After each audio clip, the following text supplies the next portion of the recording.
ये कोई साधारण निशान नहीं, ये भगवान विष्णु के असली पद चिन्ह है। लेकिन ये यहाँ किसी पूजा के लिए नहीं, बल्कि एक महाशक्तिशाली असुर की छाती को हमेशा के लिए दबाए रखने के लिए है। यह कहानी है असुर गयासुर की।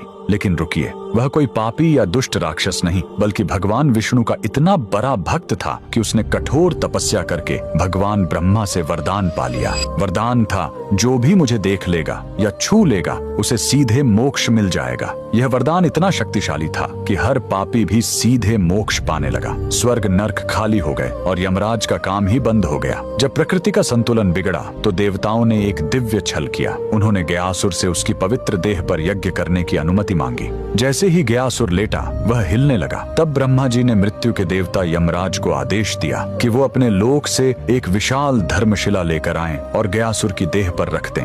लेकिन गयासुर फिर भी हिलता रहा।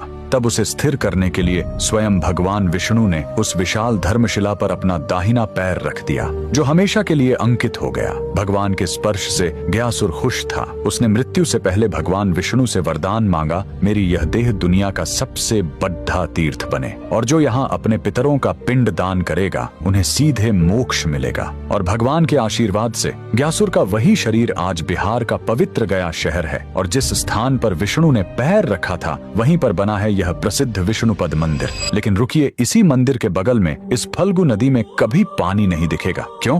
कहते हैं, जब भगवान राम और लक्ष्मण अपने पिता के पिंड दान की सामग्री लेने गए थे, तब राजा दशरथ की आत्मा स्वयं प्रकट हो गई और उन्होंने माता सीता से ही पिंड दान मांग लिया। तब सीता जी ने फल्गु नदी की रेत से ही पिंड बनाए। उनके हाथों में रेत भी अन्न के पिंड के बराबर हो गए, और फल्गु नदी एक गाय और एक ब्राह्मण को गवाह बनाया। लेकिन जब राम जी लौटे तो उन्हें इस बात पर विश्वास नहीं हुआ कि बिना सामग्री के पिंड दान कैसे हो सकता है, और राम के अविश्वास को देखकर तीनों गवाह डर गए और झूठ बोल गए। तब क्रोधित होकर सीता जी ने तीनों को श्राप दे दिया, और फल्गु नदी को श्राप मिला कि तुम हमेशा सतह के नीचे ही बहोगी। कमेंट में जय श्री विष्णु जरूर लिखें।